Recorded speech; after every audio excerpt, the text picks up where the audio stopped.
both Valentina and I working the session. We should be able to kind of look over and check out the chat as we go along. Oh, reading academic support teacher, Katie. So that's in the Houston area, I think. Yes, I used to work for Katy ISD. Love Katy ISD. Big fan. Welcome. All right. So our Region 6 says they've got people doing all sorts of things, which I think is really what's happening everywhere in Texas. We're kind of dabbling in a little bit of everything. And I see Gloria's here. I also know Gloria. She's a great friend of mine, and she's from Lamar Consolidated. I also worked in Lamar Consolidated for 1 year, and I love it there too. My kids went to Lamar Consolidated. So that is the Houston area as well? Houston-ish, yeah. It's a suburb of Houston, kind of on the outskirts, and great place to live and great place to go to school. Wonderful district. So El Paso, all right. So we are hitting just all these places in Texas, kind of got a little bit. We need somebody over in East Texas, and that'll kind of round us out.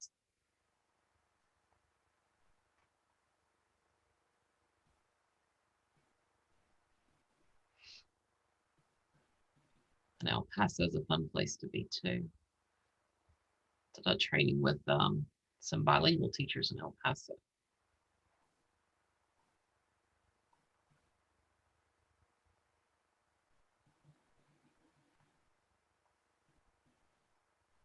Well, it is 10:29, and we're going to get started in just a moment. So get comfy, and if you haven't already introduced yourself in the chat, please feel free to.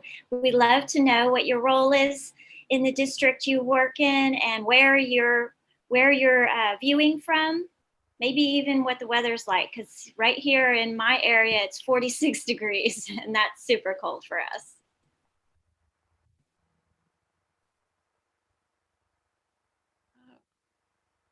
I don't know if El Paso's getting the cold snap, but I bet in the morning, they usually get pretty cool.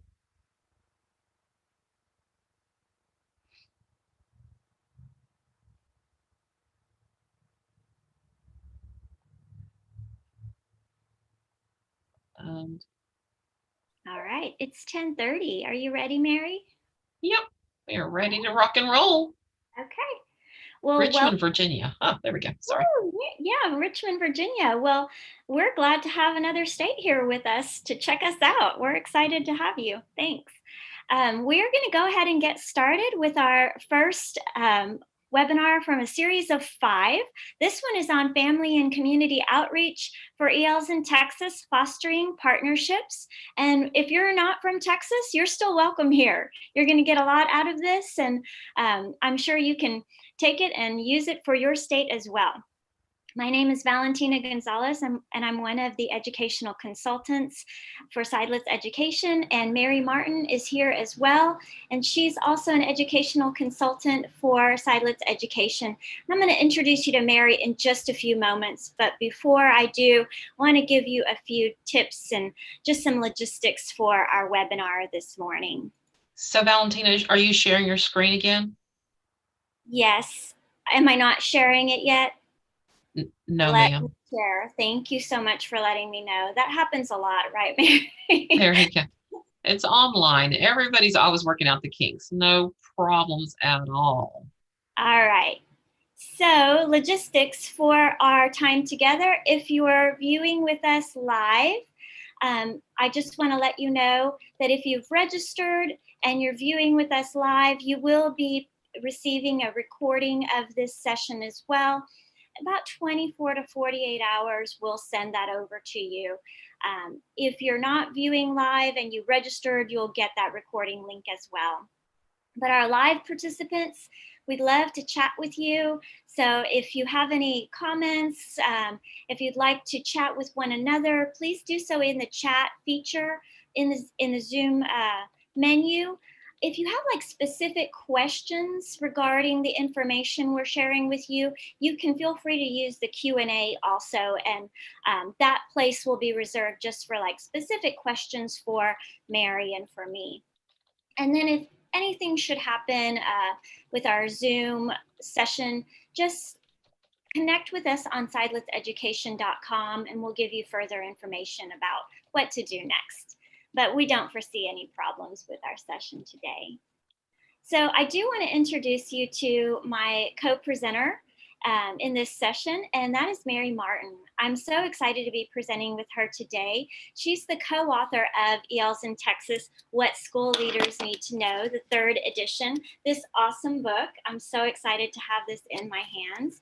And Mary Martin grew up traveling between Texas and the Mexico border and building a bilingual, biliterate, bicultural identity and a passion for the success of marginalized in public schools. And she is an amazing individual. From the moment I met her, I knew that she and I had this connection, and I knew that I love her as just as a human and as an educator for the work that she does. So I really love any opportunity I can get to work with Mary.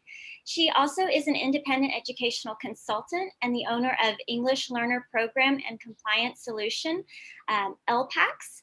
And she has over 25 years of experience working with English learners. So I just want to welcome Mary and to tell her how honored and pleased I am to be working with her today in this session.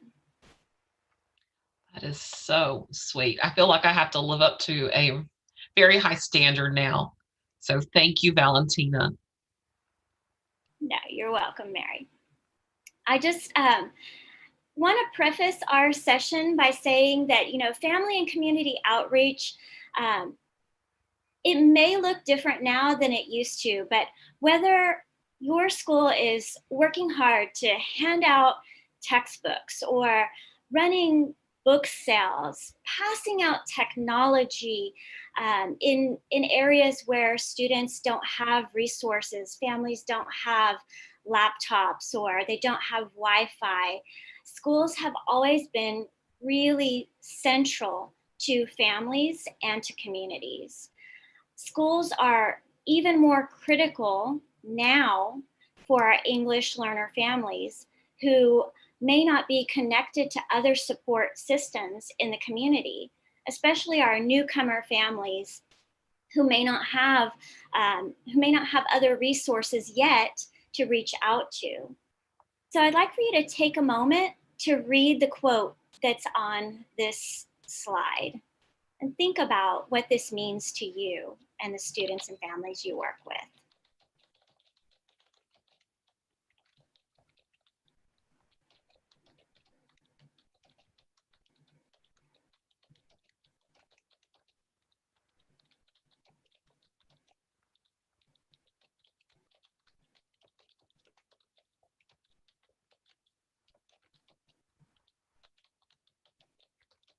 What we do as leaders, no matter what our role is in our district or on our campus, can make a tremendous impact on the success of our English learners and of our families of our English learners. No matter our role, we are and we can be leaders in that initiative. So if you have our book, the Eels in Texas, What School Leaders Need to Know, you're probably familiar with the layout of the book, and you'll see, I think there's a, let's see, let's see if we can look at the click. You might want to hit the click real quick. There we go. Okay. So you'll notice that each chapter has a section for the legal lineage and kind of that just enough information. So in the family and community outreach chapter, we've got 7 questions to kind of dig into regarding supporting our EL families when we think about family and community outreach. And today we've only got about 30 minutes together, so our time is really short. But we're just going to really kind of look at one piece of that. And as I said in the chat, this is a little informal as we're kind of having this little bit of a coffee talk. So Valentina and I may kind of talk with each other a little bit. And if you've got things to add in the chat, we'd love to hear from you. And we're really just going to kind of do that a deeper dive into involvement and engagement for EL families. For a deeper dive into that involvement and engagement for EL families, you will join if you'll join us on December 15th from 9 a.m. to 12 p.m. We've got a professional development session, and that's Valentina and I together. And we're going to go into all 7 of those questions a little bit more deeply and really kind of dig down into what we can do to support our families and build that involvement and engagement. And so, as I said, today we're only going to look at one question. We're going to focus in this need to know section of our the community outreach chapter, and we're going to look at community history and how we're currently involving and engaging families of ELs. And so that's in that family and community outreach chapter. So when we're thinking about, how are we currently involving and engaging families of ELs, we kind of have to stop and have that check of, what's happening now. I think we've kind of worn out that phrase of this year is like no other kind of thing. We've kind of beaten this horse about COVID has changed everything, but we need to reflect back to is what did we do face to face when our typical years, and how have we changed some of those things to work with those restrictions we have in COVID, and what's working and what do we need to continue to work on. And so in doing that question of how are we currently involving and engaging families of ELs is really a broad question, and hits a lot of areas of our school systems in general. And let's take a minute. And part of that is, thinking about the student, of course. And when we're thinking about this, the student and those messages that we send, what as a district are we doing to define who our parents are, and how we're reaching, our parents, and what are our families, how are we defining families in our district, how we're reaching those families, and, what do we mean by that term as a district, when we're sending out communication, and what is it that our families are hearing when we say, we're reaching parents, families, and then what do we mean by community? Because in Texas, we're required, and if you're receiving any Title III funding at all, we're required to reach our parents, our families, and our community when we're looking at our Title III, our English learners. And so we send those messages out to our population or our stakeholders. And what do those messages look like? So what messages are we sending that define these terms? And Valentina and I had a real good conversation about this, and I've got some icons on the screen. And so Valentina, if you want to kind of share a little bit about what we talked about and what we realized even as we were preparing for this PD. Yeah, when I looked at these icons, I thought to myself, what message are we sending about parents and about families based on the icons here on the screen? So I want you to think about it, and in the chat, maybe type to me, or type to Mary and to me, what message do you see in these icons that are on the screen regarding parents and family? What are you gathering from these icons? Because the message I got when I look at the icon of parents, I see a man and a woman. And that may not always be the case. Parents come in various forms nowadays. and have for many decades and years. Families too come in many forms and always have as well. So it may not always be that a family is a man, a woman, a son and a daughter, or it may be grandparents and aunts and uncles. It may be more inclusive. It may families come in various forms. But the images that we have here may be sending a message that your family has to look like this in order to be included.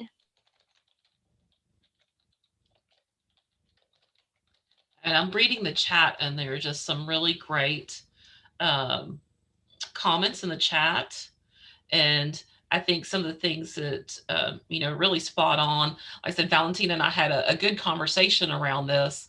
And, one of the things I did share with her was like, oh, I really like the color of the icons. So I'm picking these icons because they're visually pleasing to me. And then I step back and we start to talk about the real meaning of, what does it look like when we are looking at these icons, and then how is that affecting how we're communicating with our EL population, with, the parents, is that they're with foster parents? Are they, are there grandparents? So are we saying caretakers? Are we saying, as a district, when we communicate something, what are our families hearing? And maybe just taking a moment to step back and look at the messages. And I think we have that on that screen. If we want to hit one more click, is what messages are we sending that define these terms? And so if the messages that we're sharing out on our websites, on in our communication, are defining these terms very broadly, then that makes sure that all of our caretakers feel connected to our schools. And that's what we want to do, because that will definitely support the most students. And also defining community. How are we defining community for our community? Do they understand that all of those people who are kind of surrounding? And Valentina, you had a really we've done a training together before that you talked about that mapping. So what are we doing when we look at our community, and who makes up that community? Thinking about those people, those churches and things that surround our school. What was the mapping thing, Valentina? If you want to Really, talk about that for a minute. taking a look at our the area around our school, and really mapping it out as a group to see, what are the resources around us that can support our families, our caregivers, our students. It may be parks, it may be churches, it may be apartment complexes, businesses, but really taking a very refined look at the resources we have around us that can support the educational system and can support our families distinctly. So being intentional about the resources around our community that can give us a lot of rich information and support within the context of our English learner families.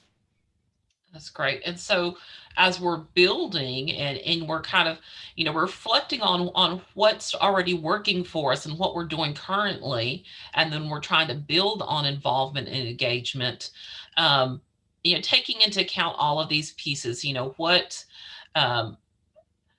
what are we doing? What messages are we sending that define the terms, family, parents, community?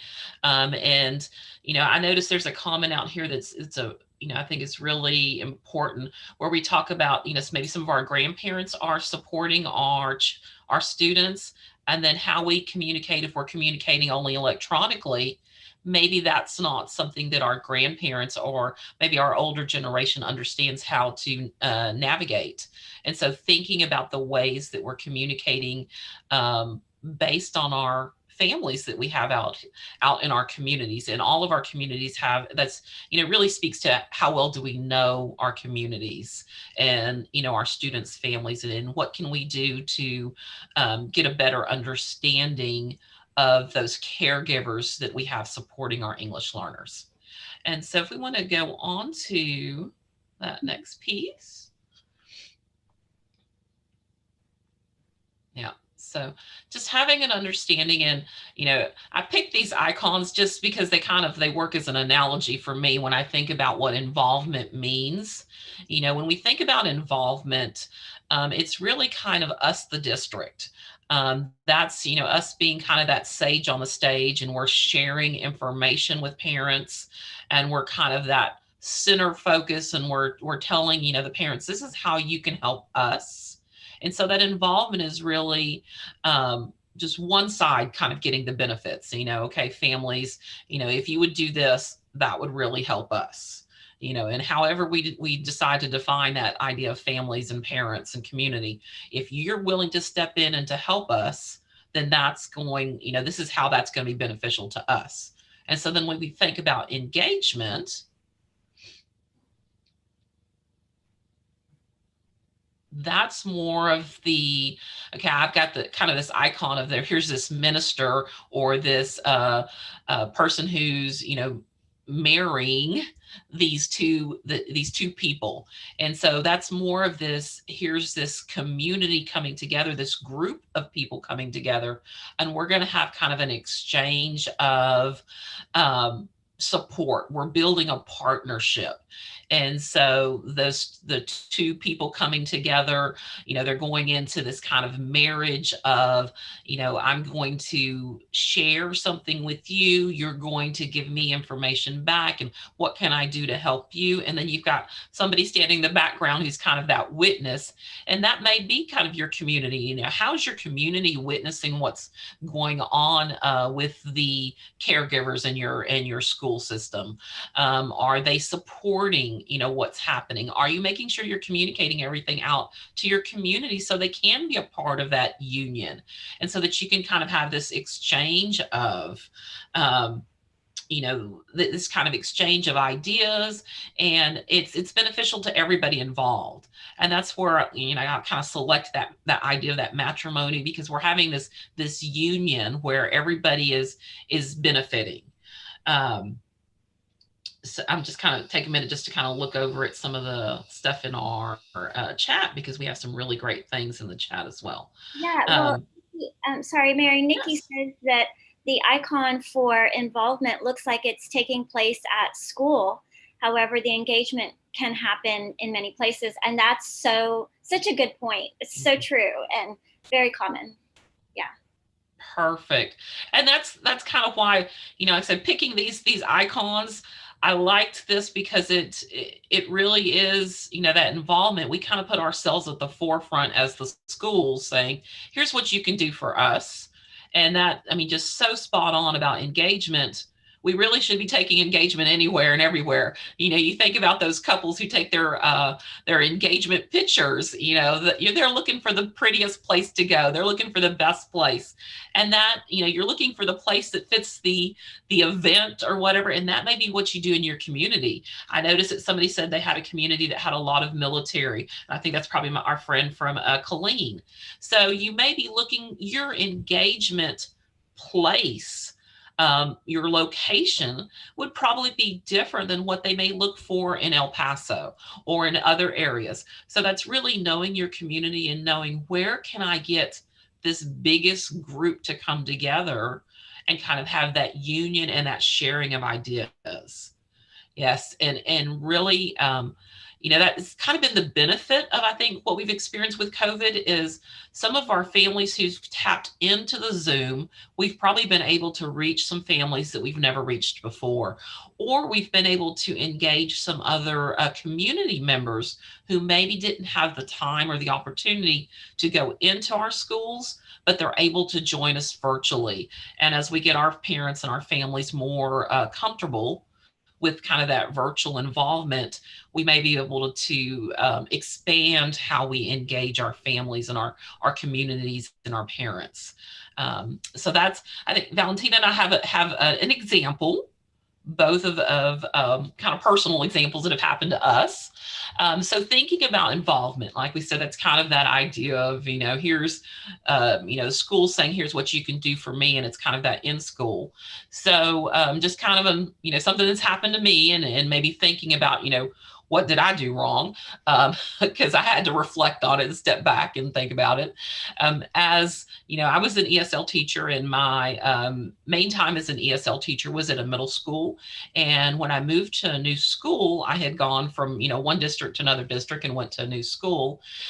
And this was the first opportunity that I was able to kind of have a field trip for my ESL students.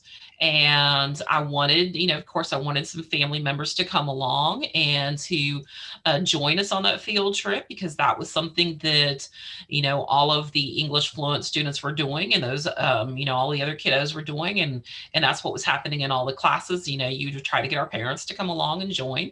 And so I wanted, my ESL students to have that same kind of experience, and their families to be able to join.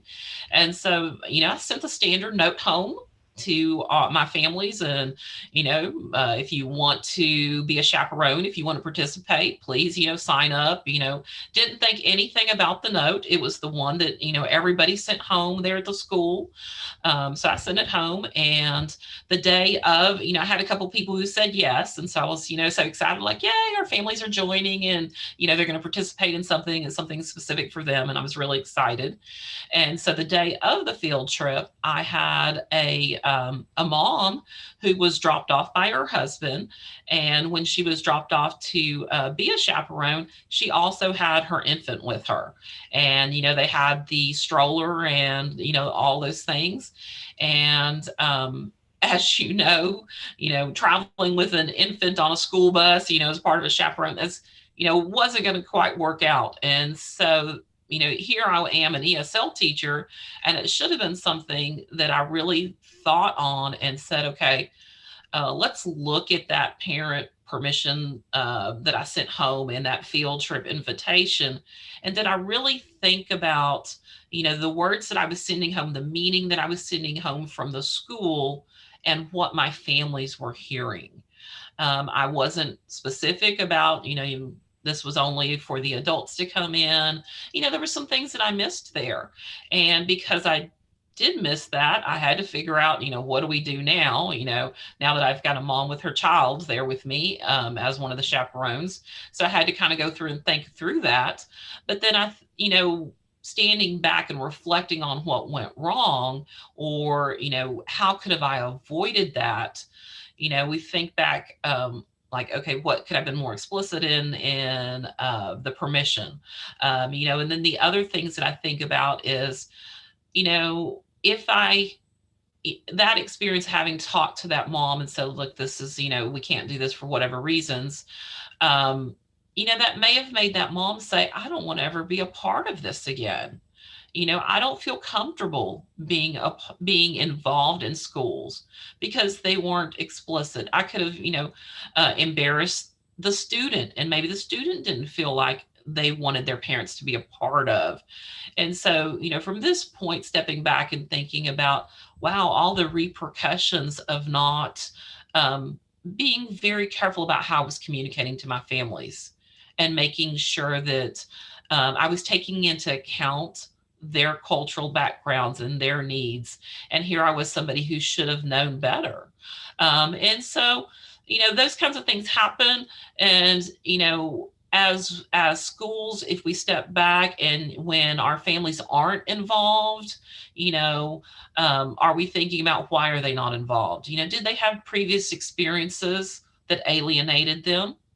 Did the kids have experiences that they felt like, I don't want my parents to be a part of this, because they're going to embarrass me.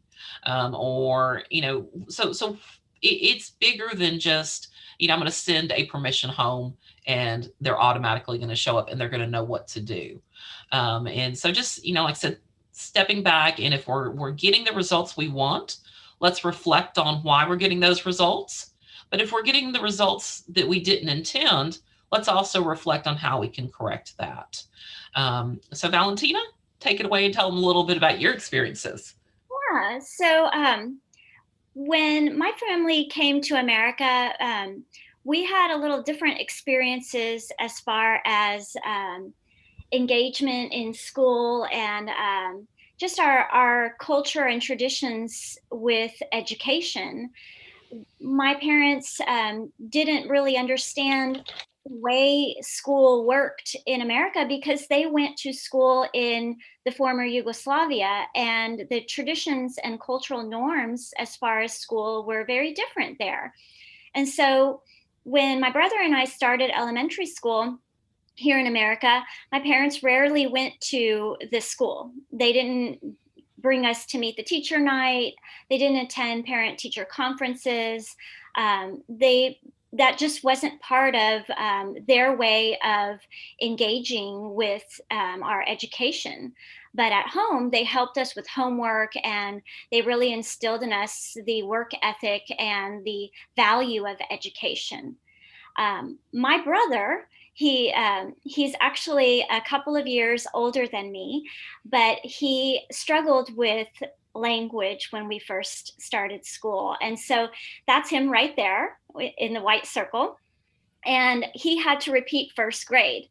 So the lady off to his right is, or off to his left, is his second first grade teacher, and I will never forget her because she realized that my brother was really struggling with academics and with language. And she noticed that my parents were not coming to events at school, parent teacher conferences. Um, and she noticed that when she reached out over the phone, she wasn't getting a lot of support that way either. And so she started coming to our house for visits, regular visits. She made home visits to our house throughout his second first grade school year. And I will never forget those, even though she wasn't my first grade teacher. She was my brother's first grade teacher. Now, mind you, my mother didn't speak English yet at the time, and this lady didn't speak Serbian, but they were able to communicate through body language and through just knowing that she was coming on a regular basis spoke volumes to our family. We knew that she cared. We knew that she was investing her time and energy into our family and into my brother. And she would bring work with her, and she would bring books because she recognized that our family didn't have books. We didn't have access to Serbian books, and we didn't have American books either yet. And so she recognized that these were the needs my family had, that we didn't have the transportation to come to school, that my mom lacked English proficiency at the time. And she was reaching out in ways that she could, even though there were still barriers between us. She was breaking them one step at a time, one home visit at a time. And she made a lasting impact. I think more on me than on anyone else on our family, reflecting back on that experience and how she engaged our family and how she brought us into a system that we knew very little about. That lady made such an impact on us.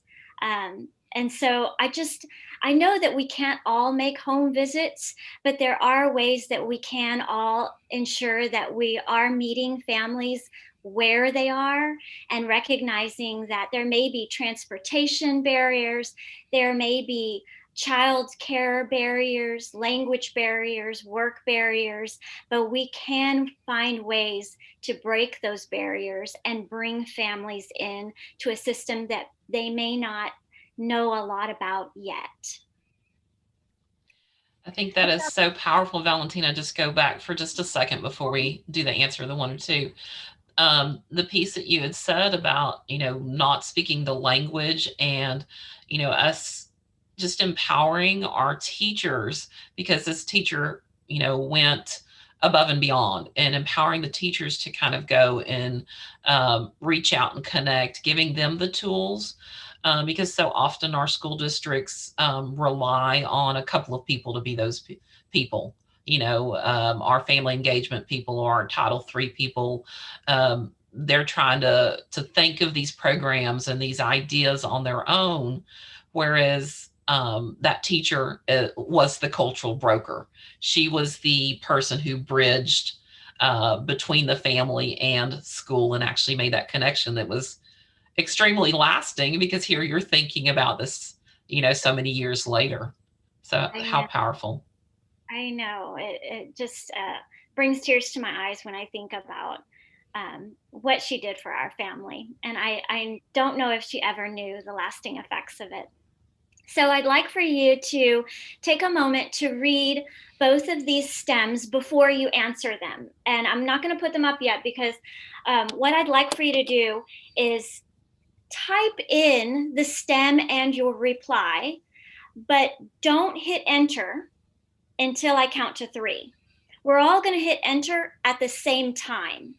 So um, once again, you're going to read both stems, and you're only going to choose one to respond to, okay? And then when I count to 3, you're going to hit enter, so that we all hit enter at the same time, and we'll all have a chance to read each other's replies at the same time. Okay, so I'm going to put the stems up. Take a moment to read and decide which one you're going to respond to.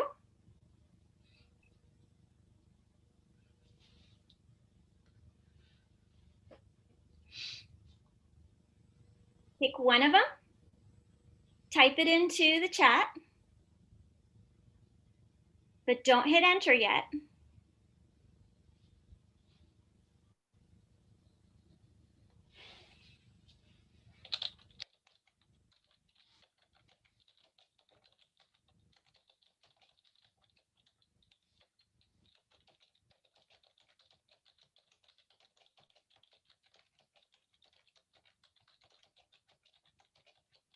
And when I count to 3, you are going to hit enter at the same time.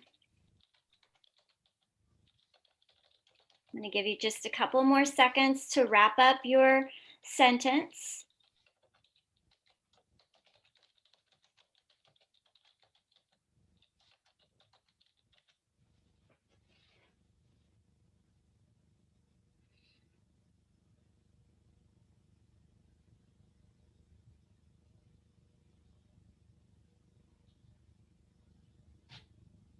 All right.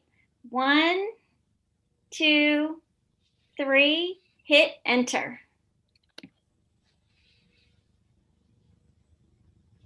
Awesome. Now take a moment and go through and read the chats that we've hit in the enter. I'm sorry. Go ahead and read what our colleagues have written into the chat and comment on a few of them. See if there are more that involve involvement or more that include engagement.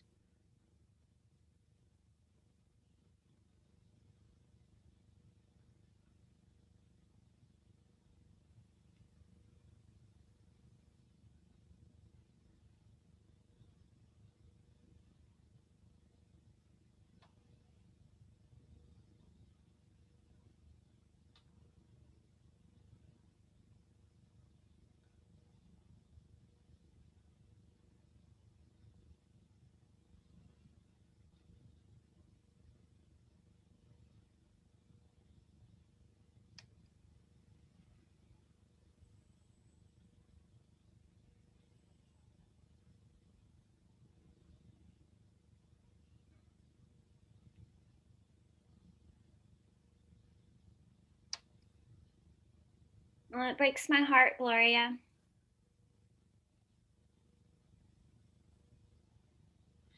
And I see one of them where there was Gabriella mentioning regular volunteer Mhm. activities that her mom had. But it looks like many of them are parent involvement, where the school took the lead. Yes. And involvement is a great step. It's important. We need to have it, but obviously we have to move towards that engagement, to be more inclusive. And like you said earlier, Mary, that union that people feel that they are um, included, that they're invested. And it actually reminded me of the other day, my daughter uh, talked about how she can't wait to go to her friend's wedding, and she's so excited about it. And I said, "Why are you so excited about this wedding?" And she said, "Well, I was there when her fiance proposed to her, and we got to be part of it." And there's just something about being part of an event, being part of it. You feel like you're invested in it. When you invest time and energy into something, you take more pride and ownership in it, and it just feels like you know you own it. And the same thing happens when we include our caregivers, our families, our students in their educational journey.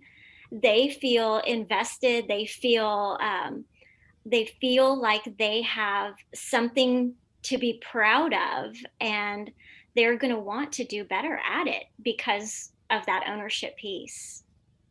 And that just that engagement piece being so empowering to our families. And I wonder, if Gabriella, she's the one that mentioned about the parent volunteering, is how empowered her parent felt. I wonder if her parent felt more empowered and more connected, maybe, than some of us whose families only went as going to a PTA meeting or being participants in field trips. Just that. Do you feel, if your families were parts of field trips or things like that, do you feel like you really have a um, not a governing role, but a real kind of real input, into the school system? Or are you just kind of along for the ride? And we really want our families to get to drive the bus too sometimes, not just be some of the backseat passengers. And so in thinking about that, we'll have a little bit of engagement here. If you take your hands and put them up in front of you or in front of your keyboard, if you're sitting in front of your laptop, your keyboard, and you have both hands out. And what we're going to do is we're going to put a finger down each time a statement rings true for you. And we're going to start with our left hand. So if you're like me, you can't have two hands out at the same time and think. You may just want your left hand out. And so we're going to start with our left hand. And so we'll think about these statements. So put a finger down each time one of these rings true for you. So if and it can be true for you as your own personal experiences or what's happening in your school district right now. I mean, we can think about our school district. So if you've attended a school open house, put a finger down. If you've attended a parent organization meeting like the PTA or the PTO, put a finger down. If you've attended a meeting regarding student classroom behavior or achievement, so maybe you've gone to a parent-teacher meeting, or that's something that's offered regularly in your schools. If you participated in that parent-teacher conference, so the one before that, maybe your student got in trouble, or maybe your student, we have these meetings where our students, student of the week kind of thing. And then the next one is, participated in a parent-teacher conference. Or if you voted in a school election bond, is that something that you regularly have in your school district or your community? Okay, so that's our left hand. So Okay. look at how many fingers you got put down, and let's work on our right hand. All right, Valentina. All right, we're going to look at the right hand now. So put a finger down if you have volunteered as a tutor. And put a finger down if you have volunteered as a program coordinator or organizer. Or if that's a possibility in your district. Okay, yes, absolutely. How about attended a college preparation meeting? Put a finger down if you've attended strategy session for helping students with homework.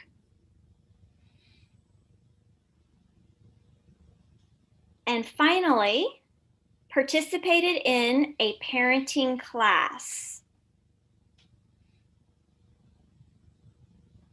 So now we have all of our options there. Look at how many fingers you have remaining. What's your total number of experiences? So if you want to put that in the chat, how many experiences have you had altogether? Or how many of those experiences are available in your district or your school altogether? And do you have more experiences on your left hand or your right hand?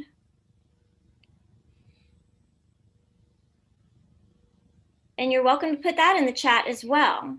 Are you noticing more on the left or the right?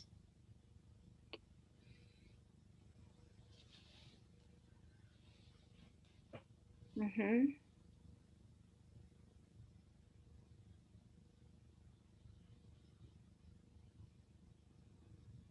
So we have to think about, as districts, are we providing sufficient opportunities for our parents and families and caregivers and the community to engage in reciprocal opportunities? And it looks like we've got a lot of them who said that the most of their experiences have been on that left hand. On the left. And I think, as you said earlier, Valentina, I mean, there's definitely nothing wrong with involvement. I mean, we have to have involvement. It's kind of that building block, because we have to provide some sort of guidance to our families who are brand new to our environments and our communities, to understand this is what it looks like in our community. This is how you can participate. This is, how to join us, and kind of giving them that guidance of how to interact. And that can be that involvement. That's that building block. But once we've initiated them and moved them into our system and kind of given them the guidance of this is what we do around here, then what's our next step? Yeah. How do we move from just that building block of involvement and make sure we have activities in our schools and our school districts that go the next step, where we've got that union? Yeah, and I think that's a challenge for a lot of us, because we came from an era where parent involvement was normal.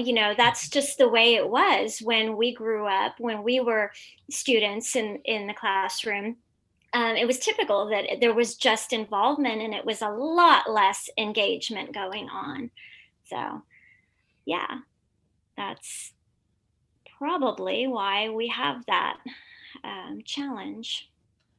Most definitely. I think that is definitely that key, that we kind of do what we experienced.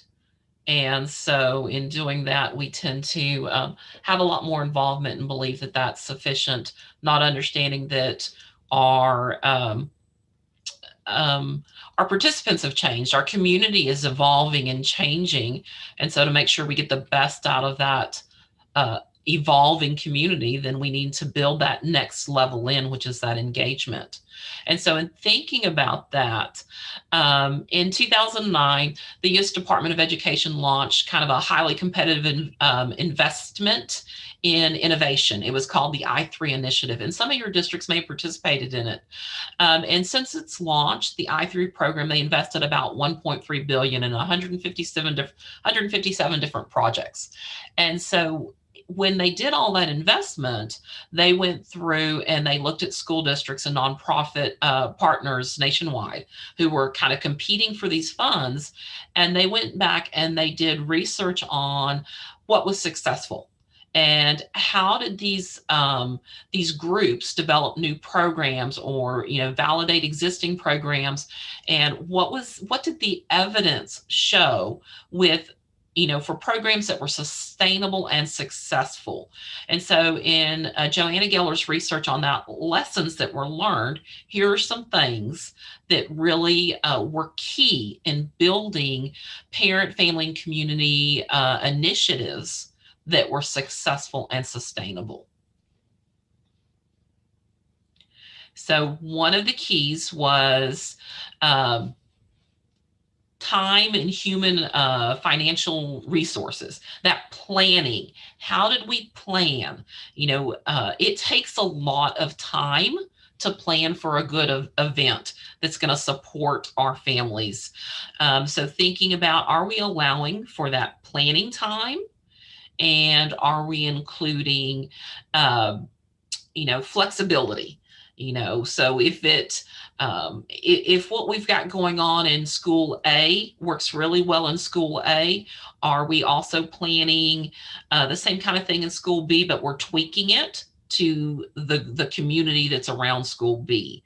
You may be looking out in the internet and see different things that work really well over in one school district, and then you want to take that thing over to your school district, and are you allowing the flexibility to understand, okay, we may need to adapt because the needs of our families, or their priorities, or their community is different. And so allowing our schools to also have flexibility in that planning. And then another key piece is that capacity building. So are we building capacity of all the stakeholders? That teachers, we talk about teachers being really important, our families, our students, the staff, the principals, the superintendent, as everybody had that capacity built. We've got those really key people in our districts who are working really hard with families and really have a clear understanding of what your community looks like. But are you the gatekeeper of all that information? Are we sharing that out with everybody involved and building the capacity, for our brand new teachers, for our new administrators? Do they understand what your community looks like, and how they can continue to involve and engage that community? And then I really like this term, cultural brokers. So have we kind of identified those people who are those cultural brokers?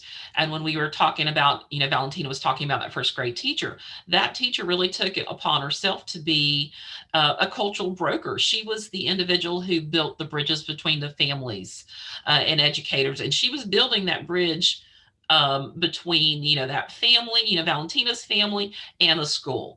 And you probably have those people in your school district, whether they are counselors or social workers or your Title III people. Have you identified who is that cultural broker? And sometimes it's a lead teacher who's been in the school system for a long time. She's been on that school, at that school and that grade level, and maybe she's worked with the students and then the parents. And so she's built, kind of rooted in that community, and knows who that community consists of, and she knows some of those big players in the community that can support our families.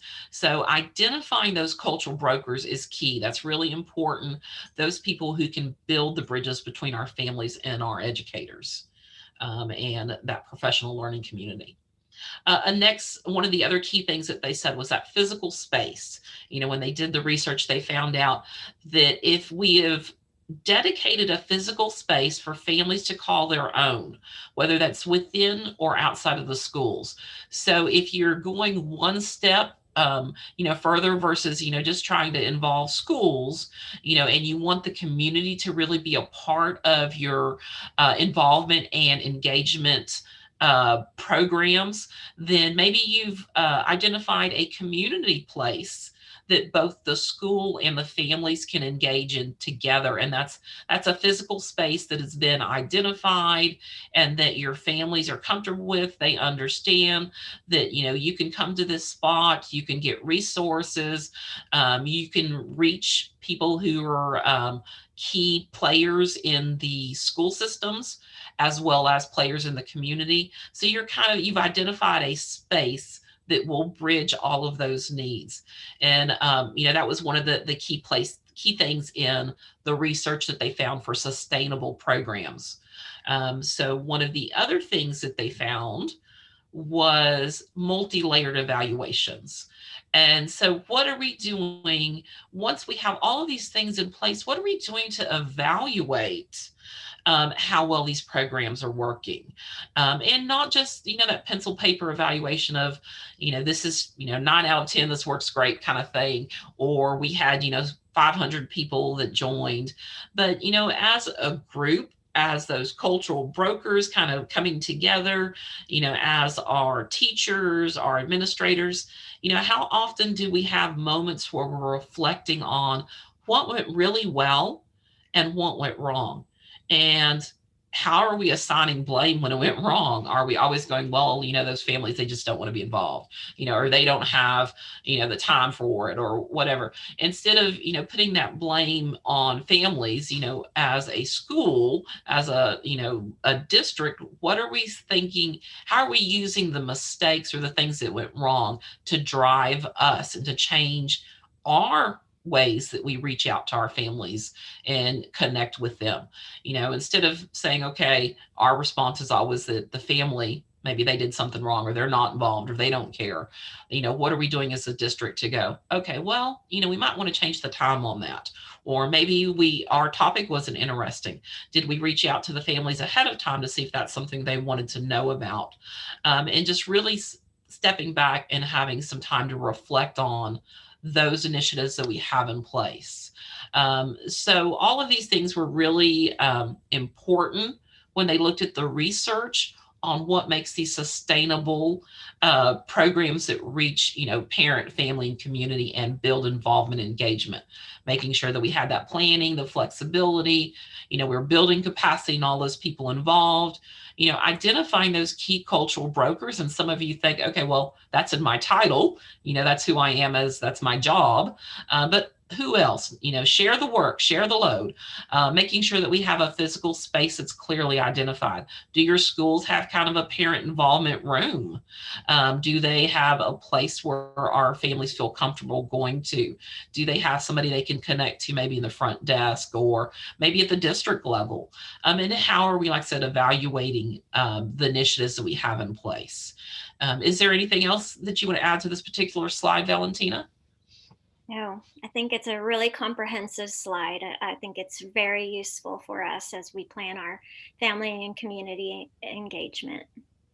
And this is kind of a, like I said, we were just dipping our toes into this. So that one particular slide, like I said, was kind of our end of the information that we were sharing. But we do want to say that we want to drill down deeper and go much further in this next part. Yeah, so if you would like to join us on December 15th, feel free to sign up for our conference from 9 to 12 p.m. That'll be a 3-hour, it's Central Standard Time. And you can go on sidelesseducation.com to upcoming events to get more information about that and join us for that presentation. And we'll really go into a lot more detail on December 15th. But wait, there's more. So this is our first session. The one on December 15th is the first session in our series that we're going to have. And so this series is kind of broken up based on Eels in Texas, what school leaders need to know. Our January session is providing professional learning for Texas teachers of Eels. And each one of these sessions I'm going to be there as well as an additional person. So you're going to get to have 2 presenters who are going to be joining together on those 3-hour sessions. And then the March one, we're going to do implementing effective instruction for Eels in Texas. Our May one is developing high effective EL programs in Texas. And then our June 1 will be making data informed decisions for ELs in Texas. And so, like I said, most of these are all based on the ELs in Texas, what school leaders need to know. And these are all the 3-hour sessions, right, Mary? Yes, ma'am. These are Okay. the 3-hour paid sessions. Okay, and then these are the additional webinars that we have upcoming that really match and mirror those 3-hour sessions. Kind of get your toes wet into the content, correct? Yes, so we're just dipping into it a little bit and kind of giving you a preview of what you're going to see on those longer PDs. So we have January 7th, March 2nd, April 21st, and May 25th. And all of this information is on the SidelitzEducation.com website under upcoming events, where you can register for any or all of these. And we'd love to see you there.